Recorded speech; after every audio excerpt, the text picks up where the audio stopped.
Hey everyone, have you ever wondered when you try to submit some forms in the internet where this data is getting saved? So in this video, we will be talking about a database where actually when you try to submit a particular form in the internet, so it will be saved somewhere in a database. So MySQL is one of the relational database. So in this crash course, we will be talking about the complete MySQL concepts, the from the basics to the advanced concepts. So first, I will walk you through some slides, and then we will directly jump into the implementation.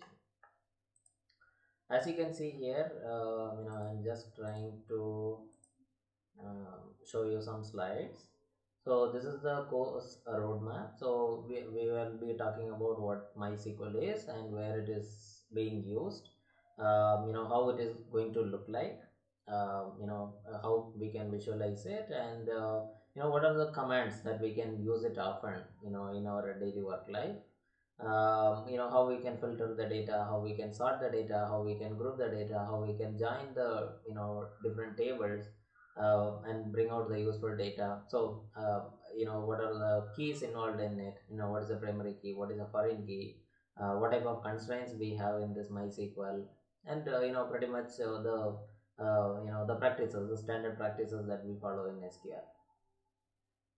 So, what is MySQL? MySQL is a relational database management system where, as the name suggests, it is a kind of a relational database where the data is related. Simple as that. Okay. So we have, database. Inside the database, we have a lot of tables, and inside the tables, we may have a number of rows. So each table will be interrelated. So that is what we can. I mean, MySQL has the privilege that you can, relate the data between tables. So that is what we call it as a relational database management system. So it stores data in a related tables. As I told you, using this foreign keys, we will be able to, relate the table data, and then we will interact with SQL commands. SQL is nothing but a structured query language where, we have a set of, queries. Standard way of querying the SQL, and then it is very popular in websites, dashboards, business software, whether you take any kind of application, whether it is a mobile application, or it is a web application, or it is a desktop based application. So everywhere we are using some kind of backend, and in the backend we will be trying to store the data into the database, or we will try to query the data back from our database. So in those cases we will be using some kind of database, and MySQL is one of that. MySQL is one of the very popular databases, which we are using till today.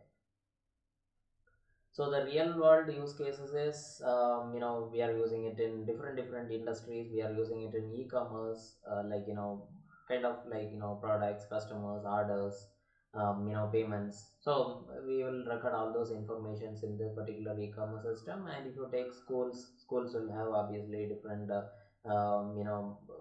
departments, I would say, departments.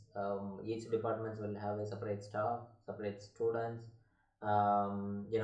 Students will have marks, all those things we can record in the school database. And obviously if you take companies will have the same way, like it has different departments will have employees, and the employees will obviously have payroll. And for generating payrolls we need attendance. So all those informations we can have in the company's database. And obviously for apps, for any B2C apps, or any kind of app, we generally have users for that particular application. And for recording the users information, we need to have some kind of users table. For example, like if you are developing a social application, then obviously we have something like post. For example, Facebook has post, Instagram has post, LinkedIn has post. So if you want to save all those information, we need to have something like post table. And if you want to interact with people, obviously you need to have the social reactions, like thumbs up, or reaction, some kind of reactions that we see in the Facebook and Instagram, all those social applications. And obviously you can have a comments, pretty much all those, like you can share the videos, all those informations will be recorded somewhere in the database, so that next time when you open the video and try to see like who shared this video, who reacted to this video, who commented on this video, we will be try to pull the information from the database and we will be able to display to the user. So that's the real use case. So the database basics, as I told you, a single database uh, may have different tables. So basically, you assume a database like kind of a bucket or kind of a container. So inside that particular container, we may have different tables.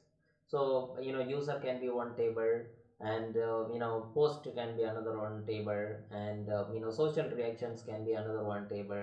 So likewise, like for different different purposes and different modules, we will have different tables for that. So the how the tables are organized, the it is organized in a table format. It is kind of a row and column. So basically we all know about Excel sheet. So how it is looking, it is looking in a table format where we have rows and columns. So not in a table format, actually a grid format where we have rows and columns. So the same way MySQL also will have data you can view in the same format. You can see the rows and columns. So one row, it is a complete record. As you can see, one row will have the complete information of that particular one row of a particular table, and column is one such field. Maybe for example, if you take user table, first name, last name, age, date of birth, these are all one columns. First name can be one column, last name can be another column, age can be another column, and so on. So let's jump to some basic SQL commands, like how we can create a database and how we can select it, so that further usage. For example, if I want to create another table, how we can do that. So creating a database is pretty simple. Create database name. So company underscore DB, this is nothing but a database name. You can give your one database name, and then a semicolon. That will work. It will create a database for you. I will show you in a minute, like how we can create the databases and how to work with that. But let me take you through this slide so that you will get some idea. And then when you need to work with this particular company DB, for example, you assume like in a single MySQL database we have 1,000 or maybe 100 databases or 10 databases, whatever it is. We have more than one, for example.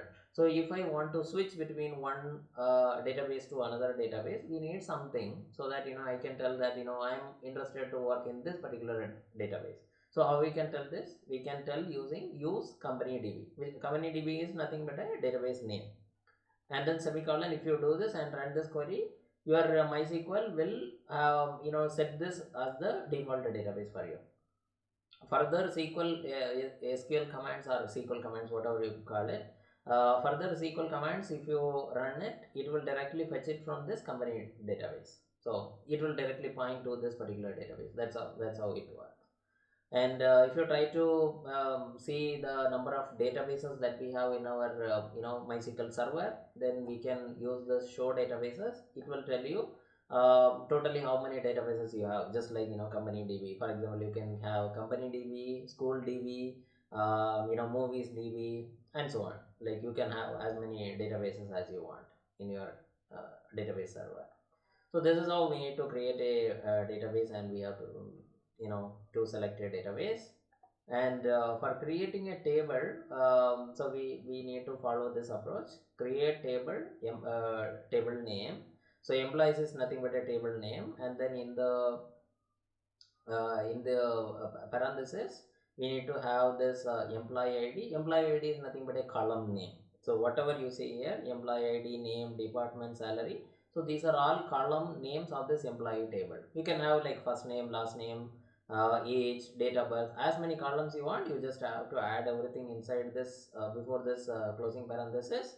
And second will be the type of the column. So for example, some columns we need only numbers.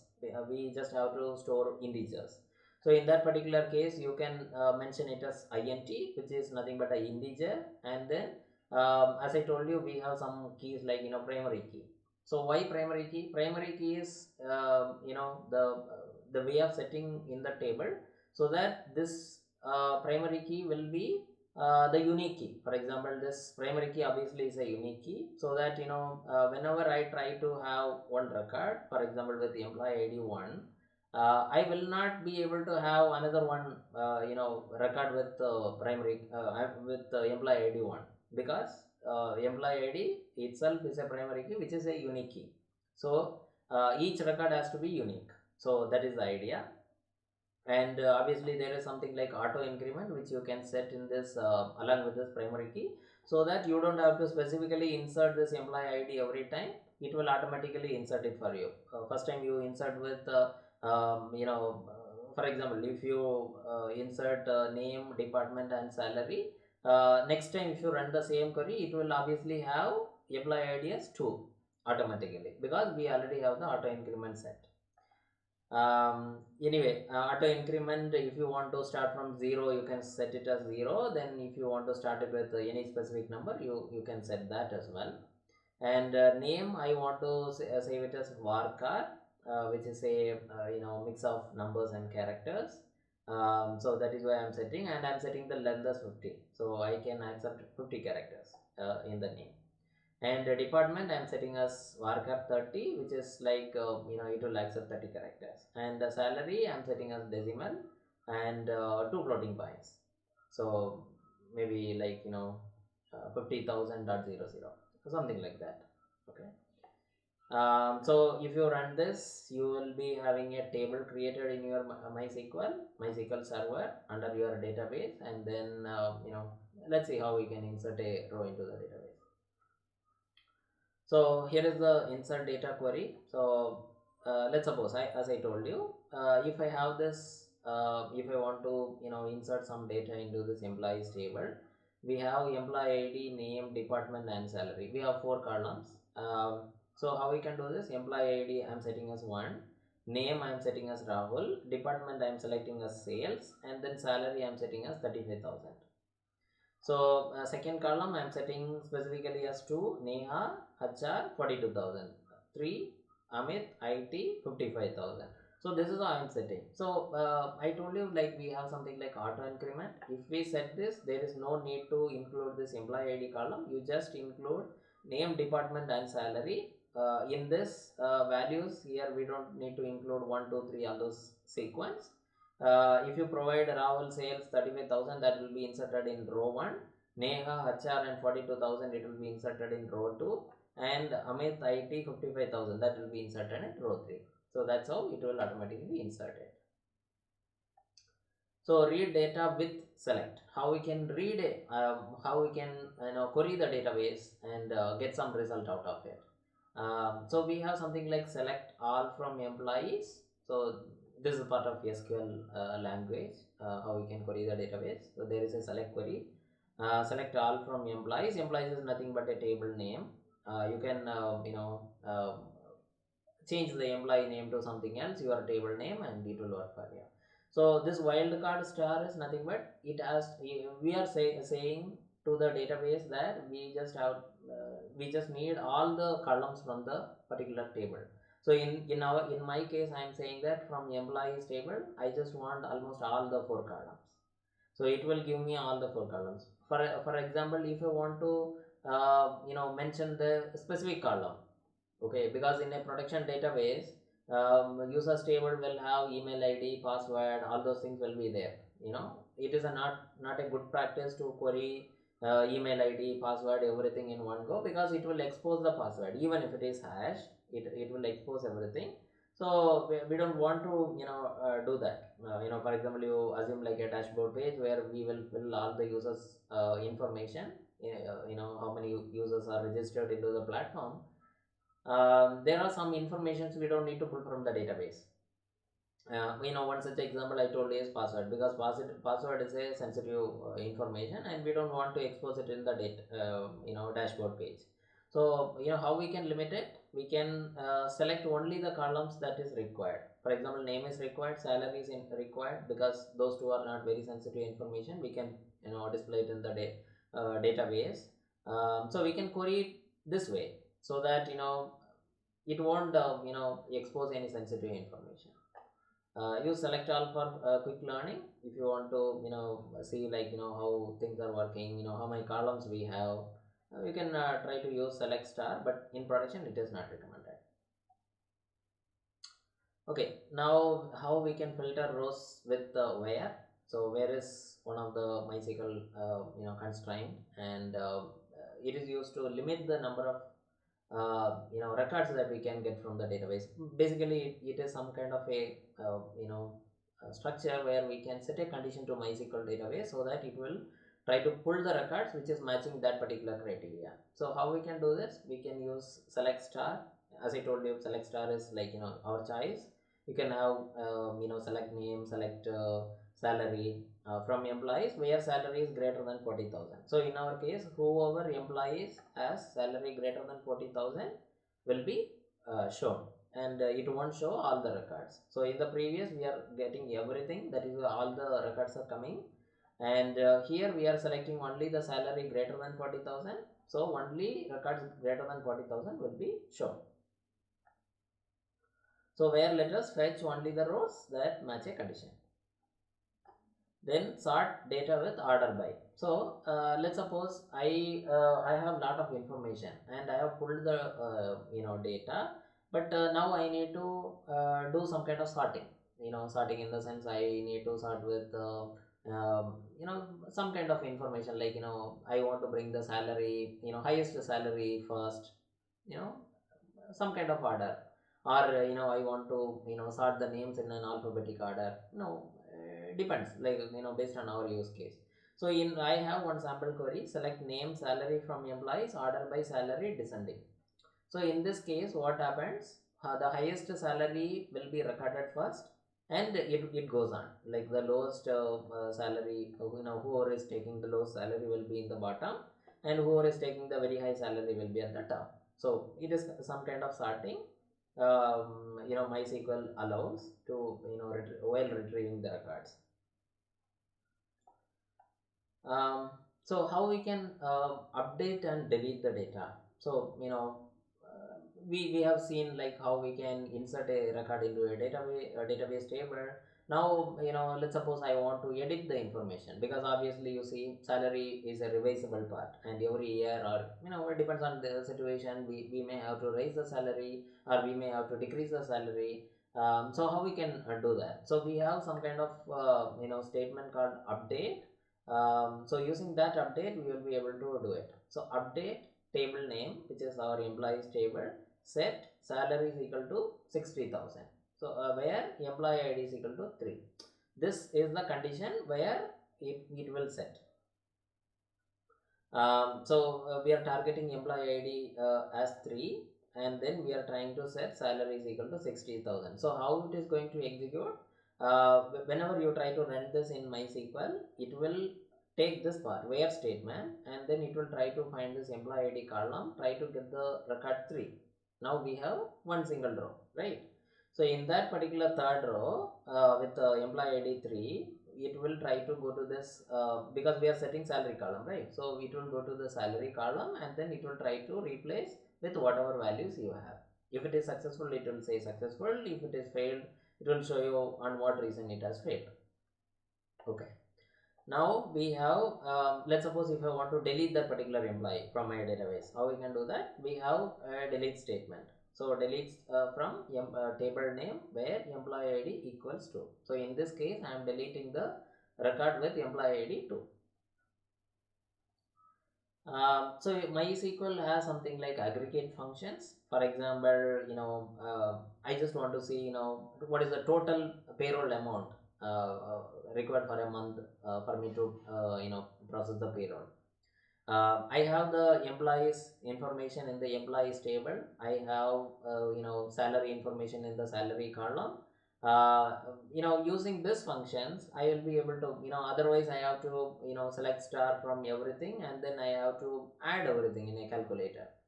MySQL has a built-in way, it has a built-in functions like count, average, max, to give you the information without doing any kind of manual calculation.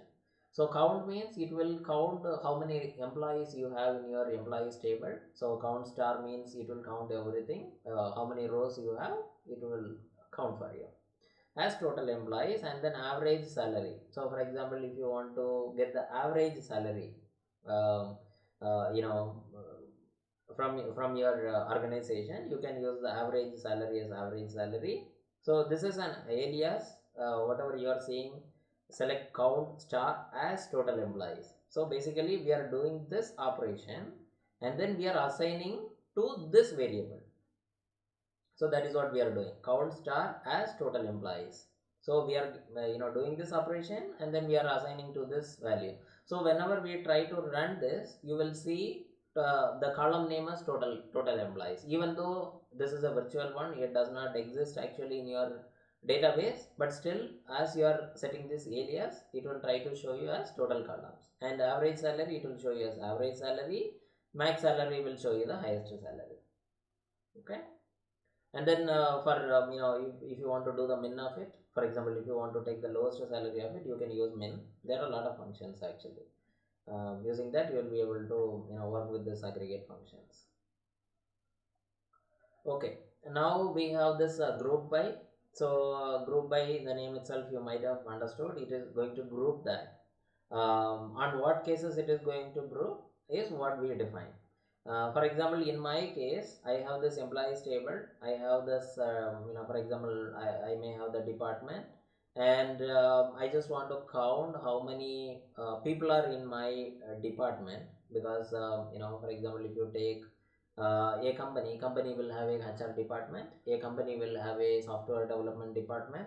So each department, I just need to take out the count, how many HRs are in my company, how many engineers are working in the software division. So if I need to do this, I can group by department, because department will be same for the person who is working on the same department. For example, if I am working in a HR department, while inserting my record in the employees table, it should be mentioned as HR. And let's suppose another one person joins as a HR, the same scenario will happen for that department column, it will be set as HR. So the HR will be replicated on different rows. So we can group by department, so that HR, for example, HR will be shown as 2. Software software development department will have maybe 5 people. It will group it for you. It will say department, HR department, and total people. So HR department 2, software development 3. So it will show you exactly how many people are working in your department wise. Okay. Now we have keys. We have something like primary key. So primary key is, as I told you, it is the name itself says it is one of the primary key of the table. So when I set course ID, this is unique. For example, course ID integer primary key, I am setting course ID as 1, and then I am inserting some like web development course or something like that. I am setting the fee for it. So when I refer course ID in some other table, since this column is unique, I will be able to later find out which course this user is talking about. Obviously we have courses table. So let's suppose we have orders table. When someone is buying the course, in the orders table, they will be picking that course and they will add to cart, and then they will make the payment and they will directly come here. And then once you come to the order, once your order is successful, we may have entry like this particular user has bought this particular course. So instead of recording every single details into the orders table, what we are doing is we are normalizing it in a way that courses will be recorded in the courses table, and orders will be maintained in a order table. So order table will have one column called course ID, which will be having the ID of this particular courses table.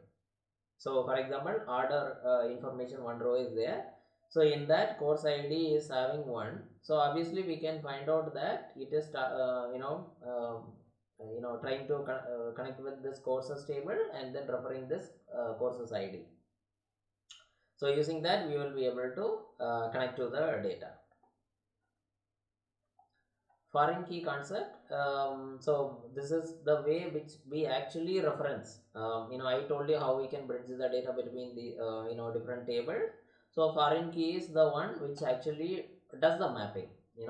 So how exactly it will help you? So for example, I have this courses table, and I have the orders table. So let's suppose, uh, take an example that a single course can be bought by multiple people, right? So for example, if I try to delete a particular course, and if that course does not exist anymore, there is no point of keeping that order information. Maybe order information may be helpful at some point, but let's say that it is not going to help you anymore.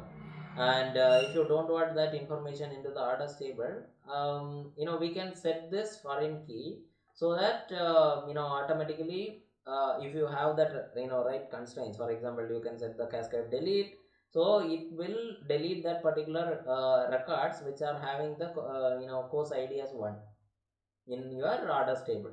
So it is kind of a clean way of maintaining the records. Otherwise, what happens if I try to delete a particular record from the courses table? It will delete only from the courses, and still we have some entry like course id 1 into the orders table, which may not be helpful in some cases. So if you want to delete all the data across the table, we may have the foreign id key set up, and then using the right constraints like delete cascade, we will be able to reference to that particular column. And when some kind of event happens in the respective table, for example in our cases courses, it will delete from the orders table as well. I hope this is very clear to you. So foreign key, we are having the customer id. Customer id is nothing but this column, and then it is referencing customers of customer id. So it is referencing a database table called customers, and inside that customers database table, we have some column called customer id, right? So that's how it is connecting to a different database table, different column.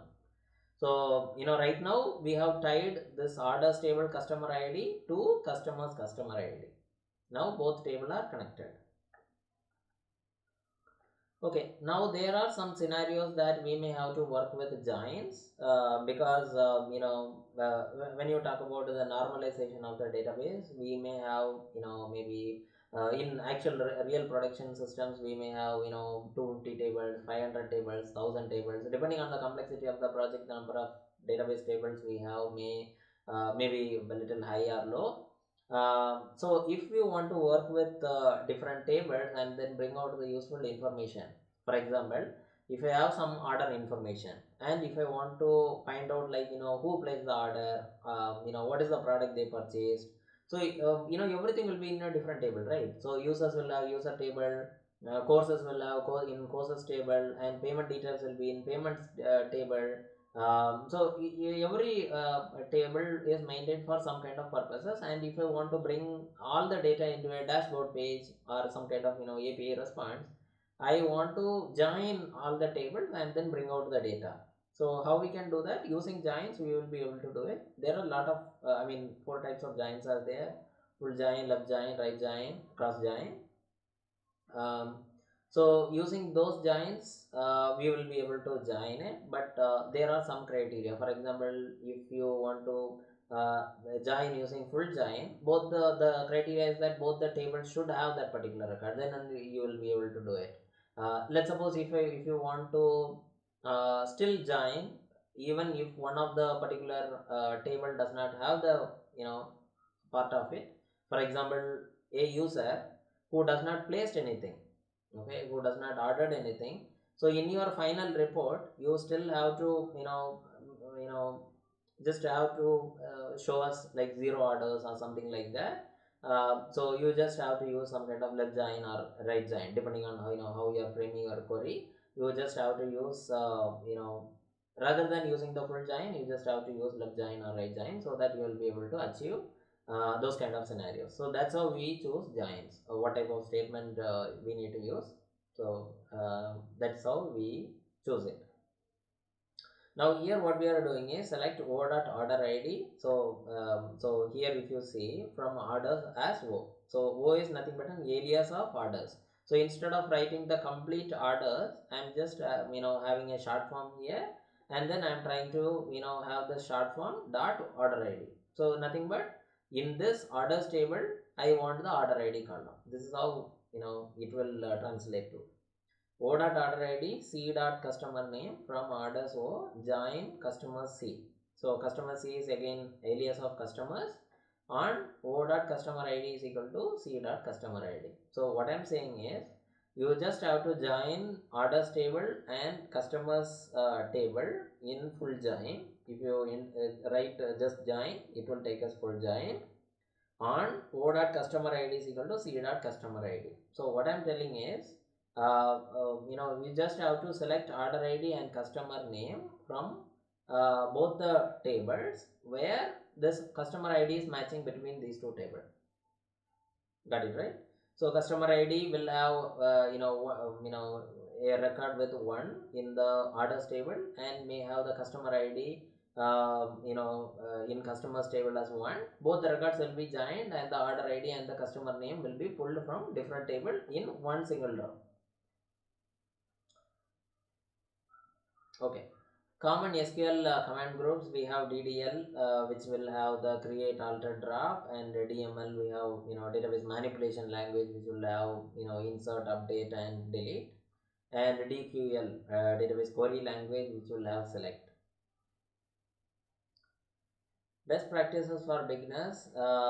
So the naming of the table, so name tables and columns clearly, because once you have large number of tables in your database, it will be very hard to find out which table is doing what kind of action. To avoid that kind of complexity, you can just name, like for example, if you are storing payment details, make it as payment details. If you are storing some kind of users details, just make sure it is users details. So by reading it, you should be able to understand it. So that's how we have to name it. And for the columns also, like you just have the just choose the columns names accordingly, so that later if you want to debug something, or if you want to come back and revisit, you should be able to understand it very clearly. So choosing the proper data type is also it will help you, not in the beginning stage, but as you move to production, and you might have large number of records in your database.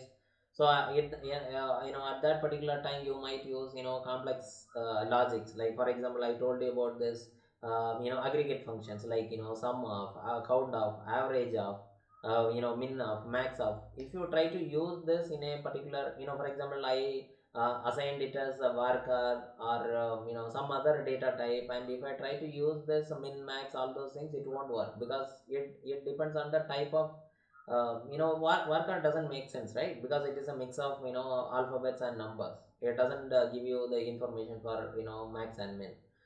So you have to use the data types accordingly, because if it is a number, then obviously we can use the min or max. So you just have to choose the data types accordingly.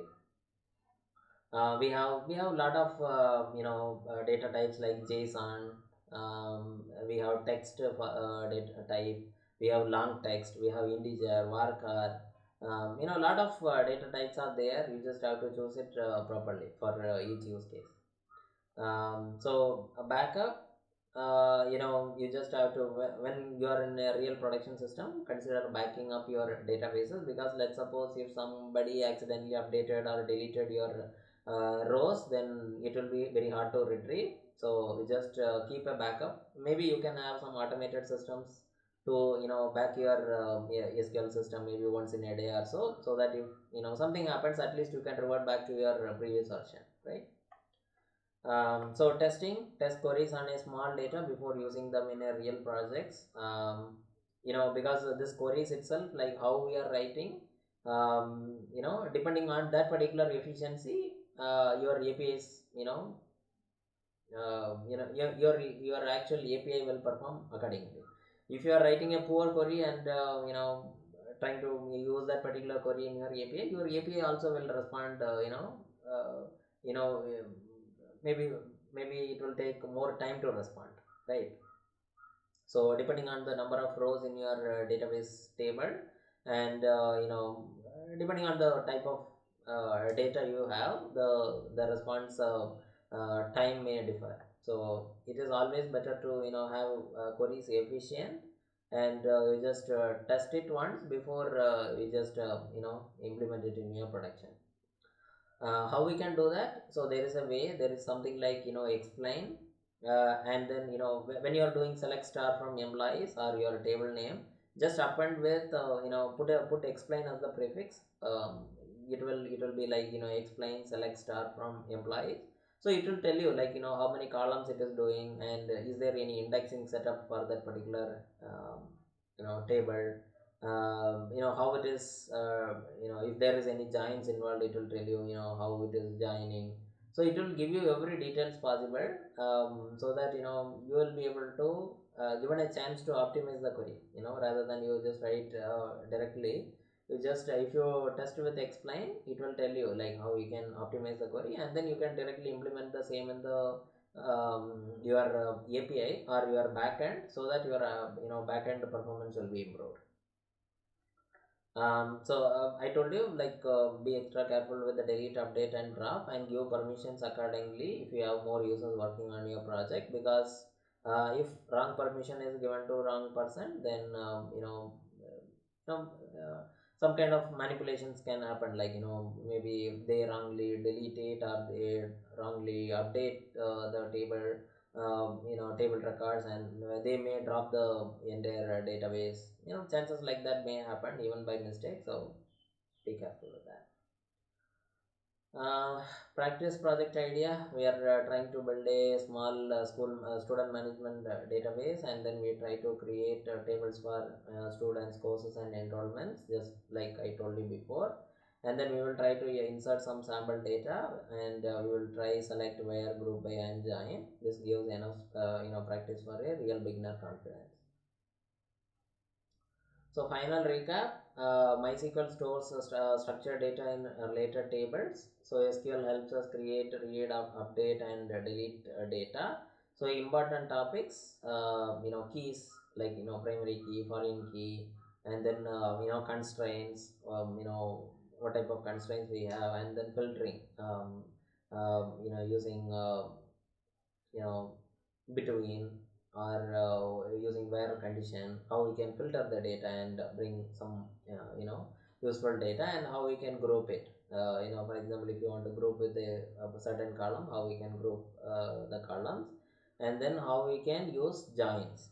You can how we can work with the different tables and then bring some useful information. One more information I want to give is,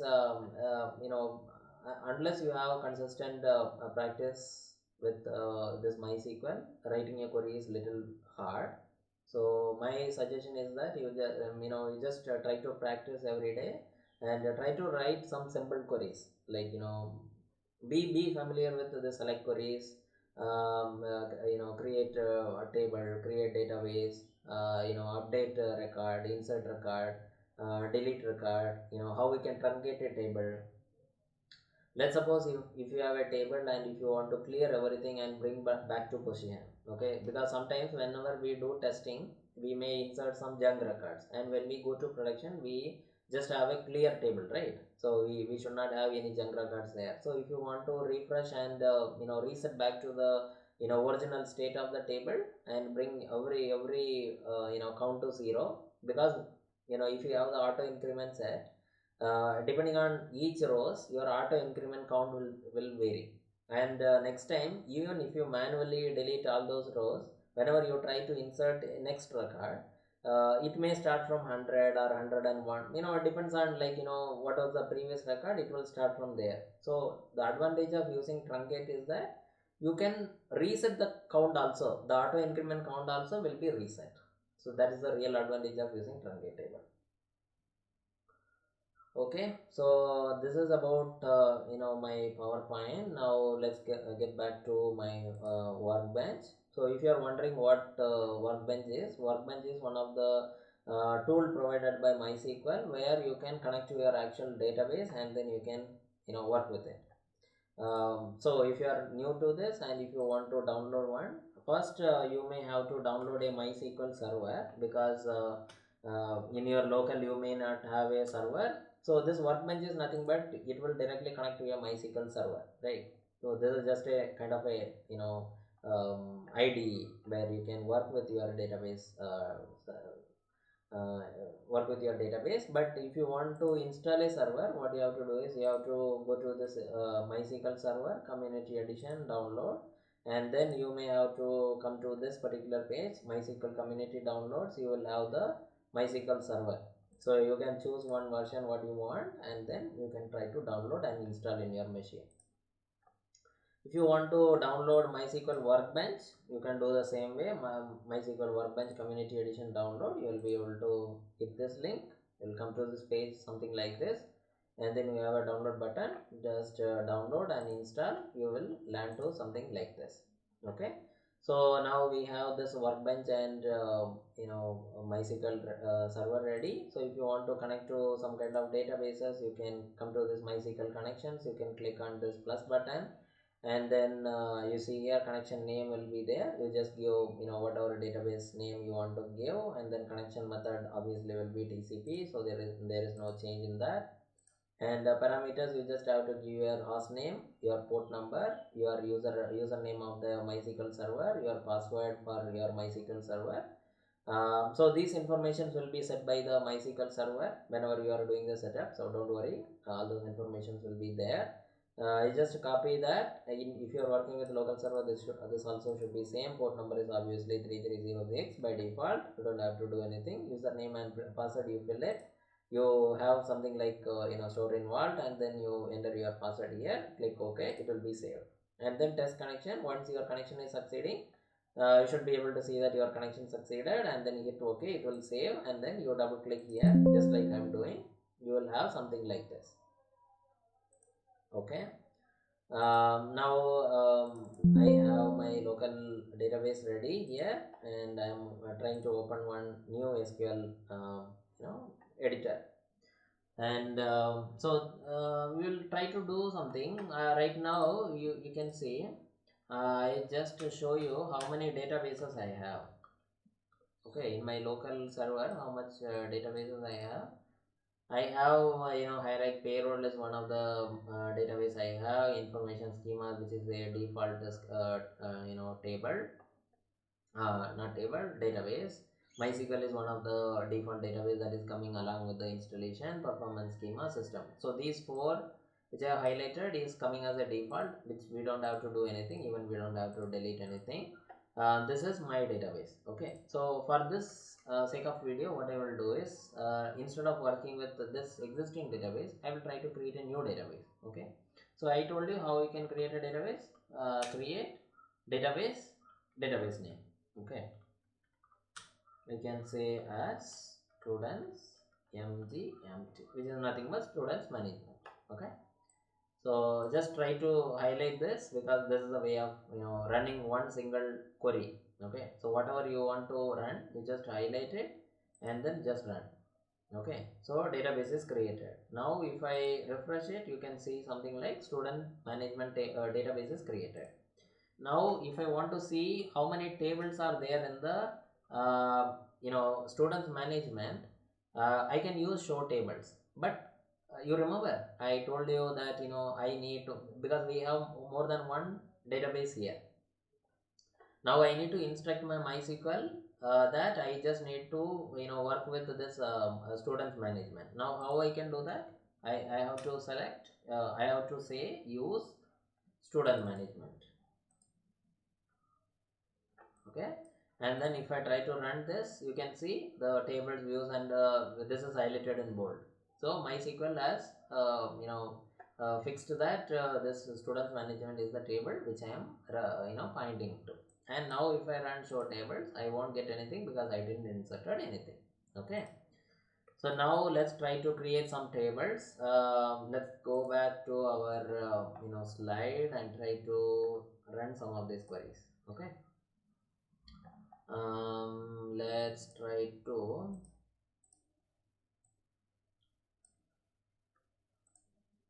run this.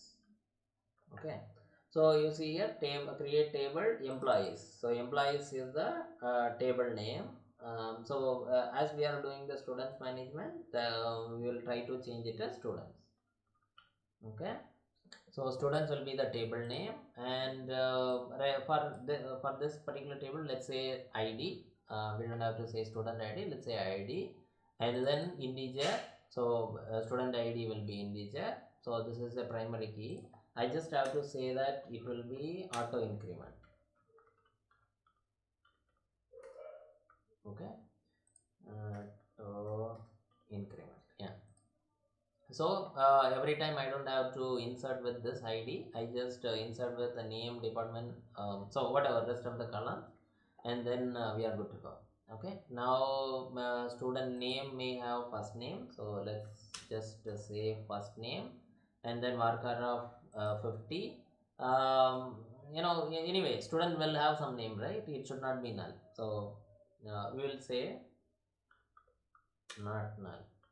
Okay, so what I'm saying is, if we are trying to insert some records with first name as null, you don't accept that record into the database. So that is the way of telling to our database. Okay, so we'll copy this, and let's say we can have last name also, and then it should be same, and then maybe we can have date of birth. So date of birth, as you know, this should be a date format, right? So it is not date, yeah, it is a date format. We have something like date time also, but the date of birth can be a date format. So this also should not be null, right? It should not be null. And then students id, first name, last name, date of birth.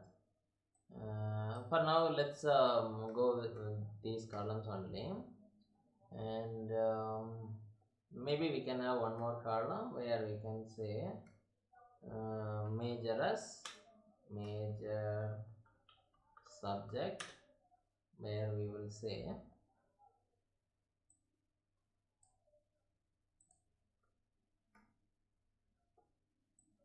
okay. So now if I try to run this, it has created one table. Now how I can see this? I can use the show tables, and I will be able to see this. Now let's suppose if I want to change something. Okay, so how I can get this students?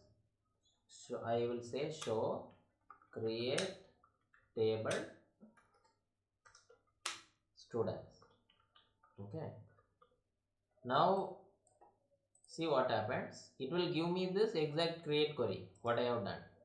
I can view it here, and I can see, like, how many columns are here, what is the primary key, all those informations I can see here, right? You got the idea, right? Okay, now we may have to add some records to this. So how we can do this? Let's copy this, and we can have, as I told you, this id is not required, so I'm not going to insert this. Let's say we need a first name, we need a last name, we need a last name, we need date of birth, and then we need major subject, right? So this is not required, not required, not required. Rahul Kumar,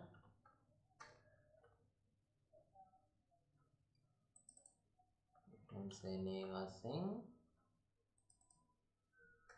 Amit Kumar.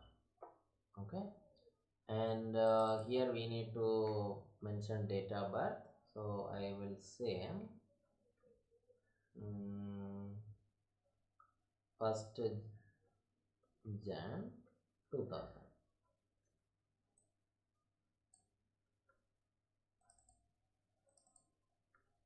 This should be March 3rd, and this should be uh, May May 7. Okay, so maybe we can change this to 1990, maybe we can change this to 2005. Okay, and then this should be max.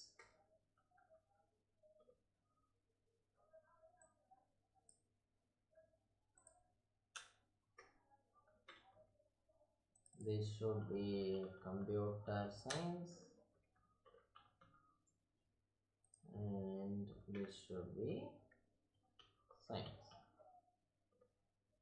Okay, now let's try to run this. Okay, there is a error. So what it is saying, incorrect date value. So what we need to do is, here we are passing as a string, right? So we have to remove this and then we will try to insert. Now it is saying hyphen 2000 for column date of birth at row 1. So I am thinking this format is the problem. Incorrect date value. Let's copy this. Maybe try to use ChatGPT and then find out what is the issue.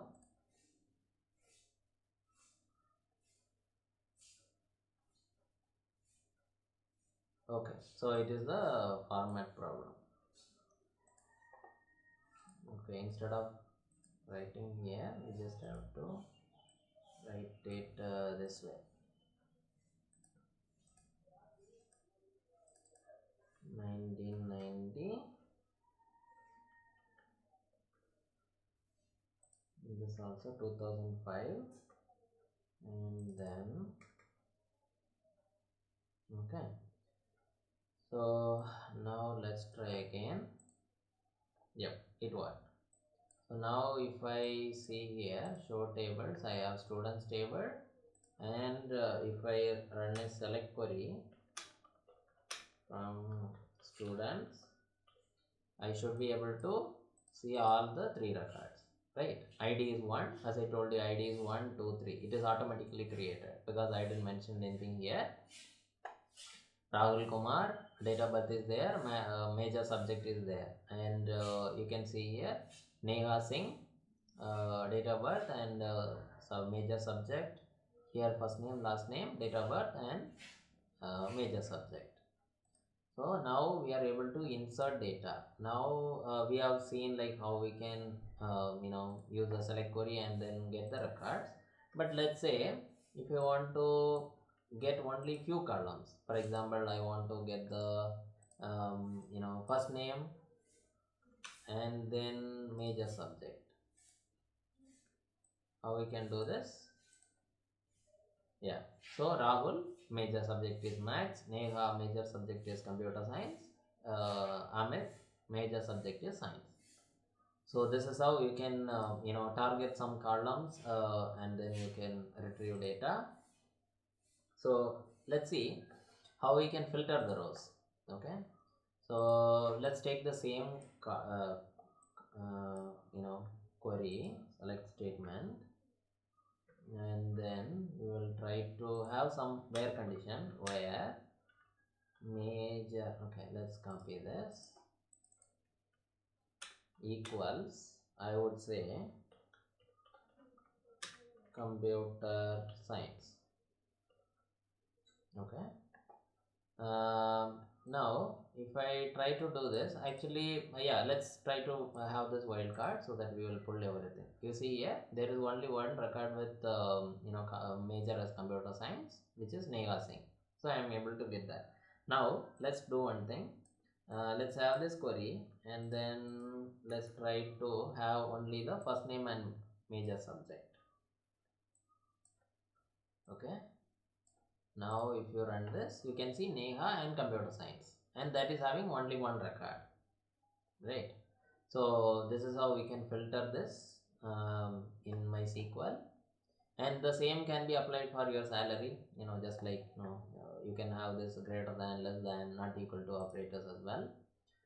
Now we can see how we can sort data with order by. Okay, so if you see here I have students, Now let's try to sort by id. Okay, so you can take this query, put it here,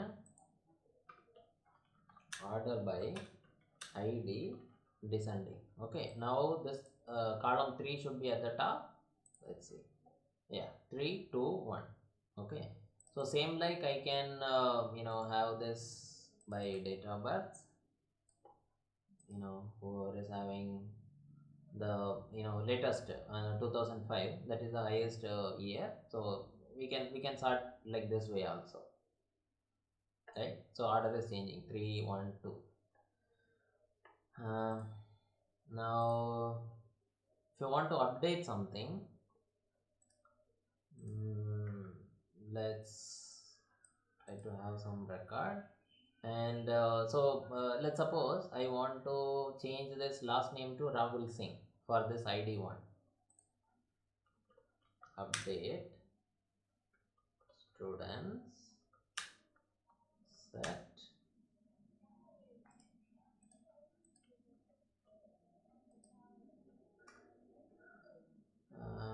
last name equals Singh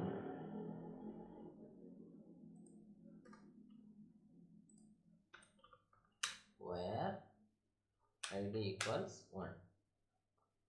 Okay, now I'm targeting id 1 and then trying to change last name is equal to Singh. Okay, now let's select all. Now you can see Rahul Kumar is changed to Rahul Singh, right? It got updated. Now let's suppose I want to delete a specific record.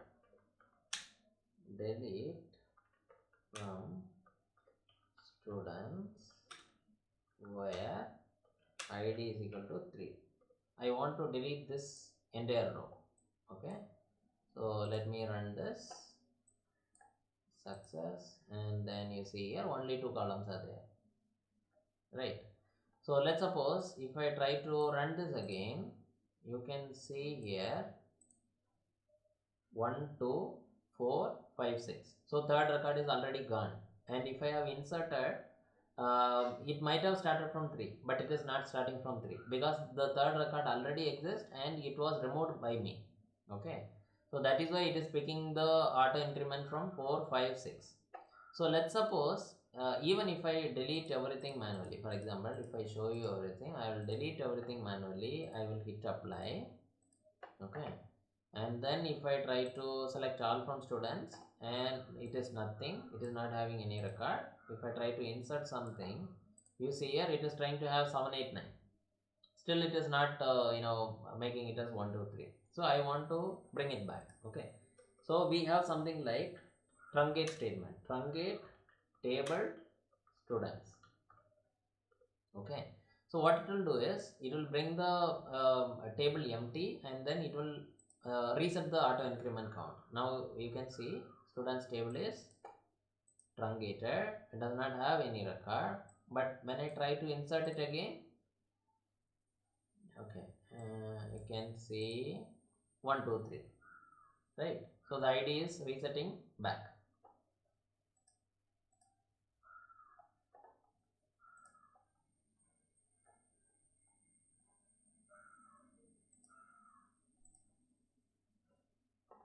Okay, let's try some aggregate functions.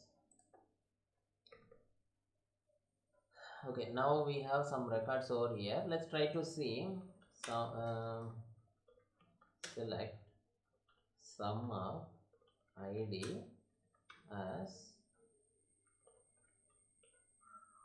total id from students. Okay, so my idea is that I just want to count 3 2 and 1, so totally I should be able to get 6. Yeah, so this calculation is happening, total id 6. So this is how we need to work with this aggregate functions. Now let's suppose if I want to get the minimum id from this particular students, I can use this min of id, and then if I want to have max, I can use max of id. Yeah, something like that. So let's see how we can group by department. Okay, Let's try to run this. Select, we can have like this. We'll take it here. First name, major subject.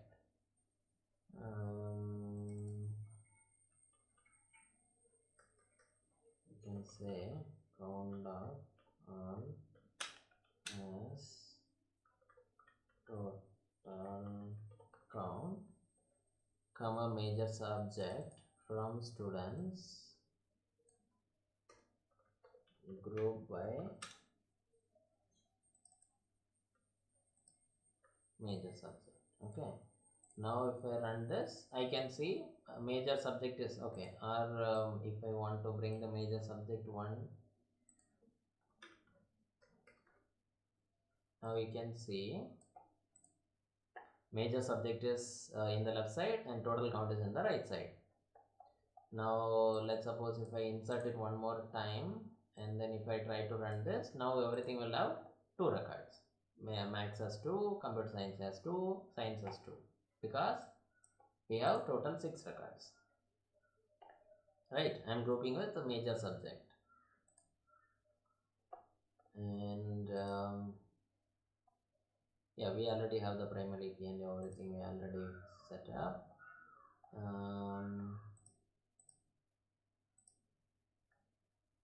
Okay, let me show you how we can work with this explain.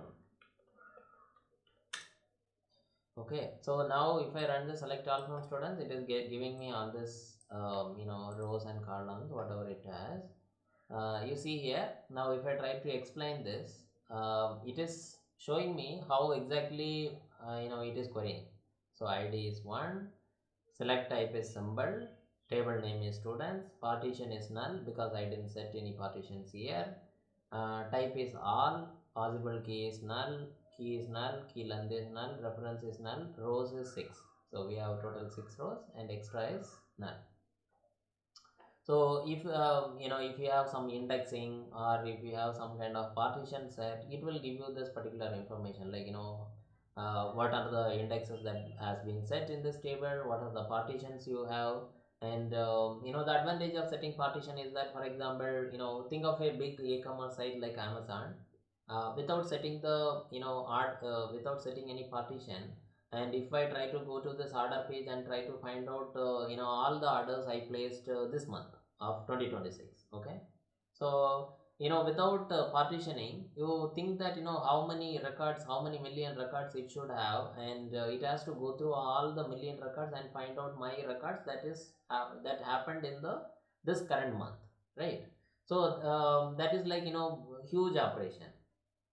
To retrieve some kind of records, we have to go through all those million records. So what we can do is we can set a partition is kind of a kind of a small folder. Okay, we can assume like we are trying to make a partition of it or kind of a room of it, and then we try to name it as based on the order date, because what I'm targeting is order date happened this month. So maybe there are some partitions like order, we can partition by order month or order date, right? Order not order date, order year.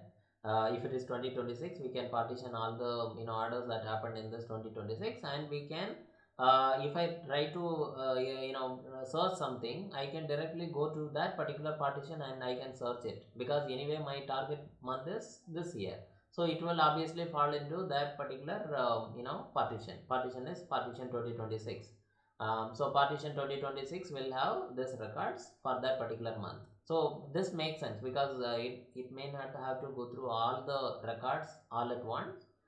This entire database search we can avoid, right? So we don't have to go through this entire database and search everything. We can directly go to that particular partition and then we will be able to search only the records that are required, right? That is the advantage of using partition. Now I think I have covered almost all the concepts that is part of this MySQL. I hope you liked this video.